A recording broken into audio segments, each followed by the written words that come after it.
This is The Final Word, India, England Daily. I'm Geoff Lemon, and Adam Collins is about to tell you all about day 4 of the second test at Chennai in 30 seconds or less.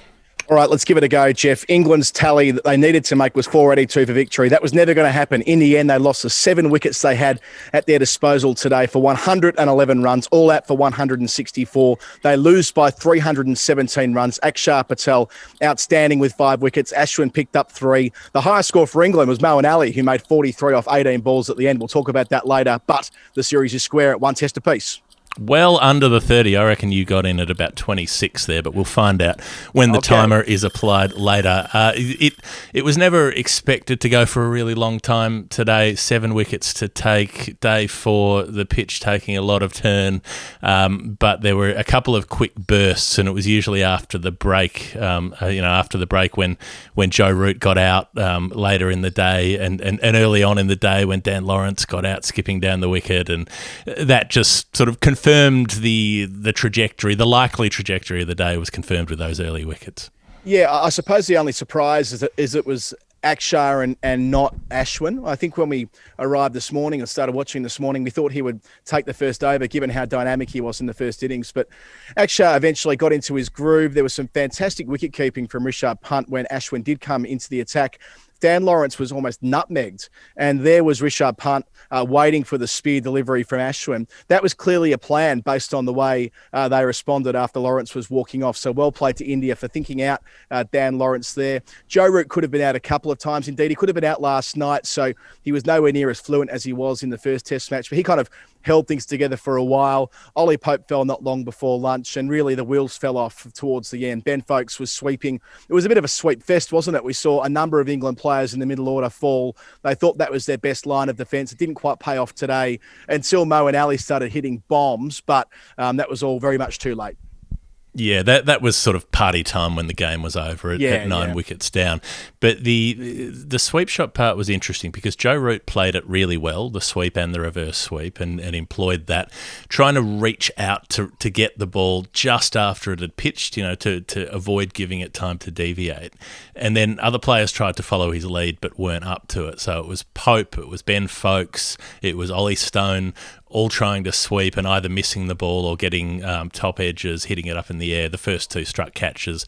Ollie Stone was sort of hitting the ribs almost down on one knee, sweeping and given leg before wicket. So it shows the gap of class, I guess, between different levels of players, that just because one of the great players can do something doesn't mean that everybody can do it and have the plan work the same way.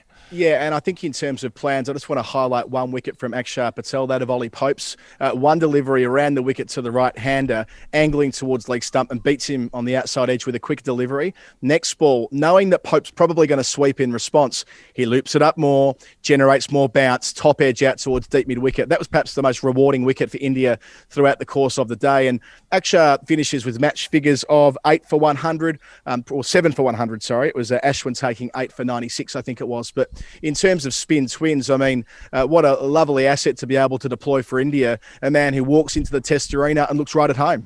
Well, I'll tell you what, Shahbaz Nadeem would have loved to have been picked for this second test rather than the first test, having to bowl first to Joe Root when he was in supreme form on a much easier surface. So there's a bit of that as well. But I thought it was particularly interesting in the second innings. Obviously, we're stats nerds, so we were very excited about the idea of Ashwin getting 10 wickets and 100 in a test match, something that so rarely happens. Virat Kohli wasn't interested in that at all, apparently, which you could criticise. You could say he denied Ashwin a rare opportunity, but you could also say that he made sure that Axar Patel had the chance to take a 5-wicket haul on debut, which he did, which is important in terms of morale and so on, I guess, encouraging a younger player, but also for Kuldeep Yadav, because he got Kuldeep, the left-arm wrist spinner, back on when he could have had Ashwin bowling, but Kuldeep got to pick up a couple of wickets. He'd already had a catch dropped earlier in the day. He hasn't been picked in the Indian Test side in a couple of years. He'd sat out that whole Australian tour waiting to get a game and not getting the call up. He sat out the first test in this series. He didn't take a wicket in the first innings, and then finally he was able to pick up 2 wickets before the end. end. And so I thought maybe that was clever marshalling of the troops by Kohli, looking forward to the third and fourth tests where Kuldeep and Axar will probably play an important role as well.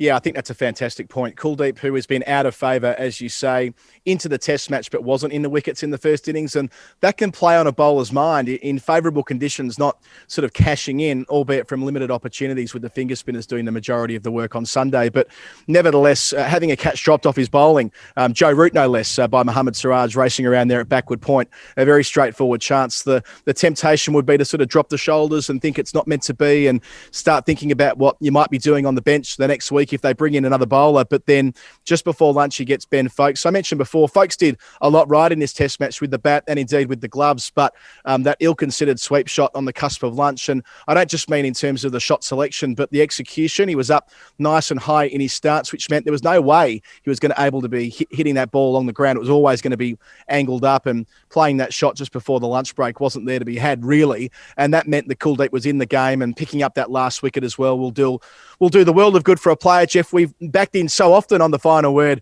I feel like, over the last 4 years. We loved his test debut at Dharamshala all those years ago, back in 2017. We love the way he's bowled with the white ball, especially against Australia. And I'm thrilled the left-arm wrist spin as well and truly in this series. And the way he bowled in Sydney in India's previous tour in January 2019 Absolutely. As well, such an exciting player. I mean, we love seeing wrist spinners who give the ball an absolute shred, and that's what he did, particularly to take the last wicket of Moeen Ali. Now, that was particularly amusing as cameos go, because Moeen came in, he was batting at 8 anyway. It was very quickly 9 wickets down, and he just said, well, look, there's no point hanging about here. I might as well just have some fun and try to score a few. Started popping sixes over the fence. He was on track for the fastest 50 in Test cricket. You will know by heart, I'm sure, that Misbah-ul-Haq holds that record from Abu Dhabi in 2014, a Test match tattooed on your soul, and that was from 21 balls. And so Moeen Ali was on, 43 from 17 the ball before he got out. He was a good chance to get there. But Kuldeep Yadav shredded one that turned away from him by about 1.5 meters, it seemed, just to ensure he could get nowhere near it as he came down the track trying to smash that one away. Yeah, and his fifth six was the best of the lot, the ball before he got out, that one over mid-wicket. I think he lifted his IPL auction price by ×4, I suppose, given that the auction's in a couple of days. So it was a timely intervention there from Moeen Ali. But I think he'll be our Hall of Fame inductee. No complaints there, Geoff? Well, I've got a couple of suggestions for you on that. Okay. One is, because we didn't really give it so much airtime yesterday, but we did mention the extremely emotionally expressive face of Mohammad Siraj and how happy he was when he was batting with Ashwin and Ashwin got to the 100. True. Flip today, the comedy and tragedy masks, how sad Siraj's face was when he dropped the catch. He was distraught for about 15 minutes afterwards. And as he was walking off for the lunch break, he just looked like, oh, so sad. And it was, you just wanted someone to give him a hug. So that impressed me. But the other thing that really stood out to me today as a Hall of Fame nomination was what we mentioned briefly, but the planning between Ashwin and Rishabh Pant to get Dan Lawrence. If you watch the previous over to that one, when Axar Patel was bowling, there was a ball where Dan Lawrence started to skip down just a bit early, and if you watch the replay closely, he did start going just before the ball was released, and it seemed like Axar picked it up and tried to dart it down the leg side, but Lawrence was able to cover it with his pad and get across and make sure the ball didn't reach the keeper. Rishabh Pant noticed that. Ashwin noticed that. They chatted at some length before the start of Ashwin's over, and the very first ball, Ashwin darted one through that beat the pad, went between his legs, and ended up with Rishabh Pant and ended up with Lawrence stumped. They knew that Lawrence wanted to be positive, wanted to use his feet and come down, and it was, you rarely see such a explicit example of a cricketer outthinking another player on the field.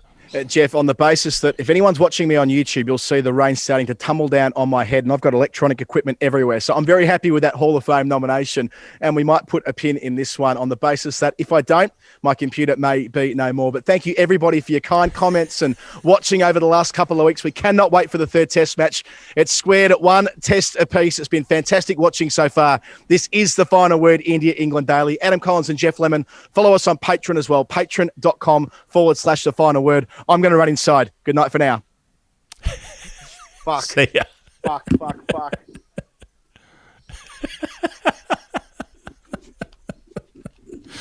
I'm inside. It's quite nice in here. It's going to take some. That's going to take some tidying up, Geoff. I will speak to you when I've got my act together.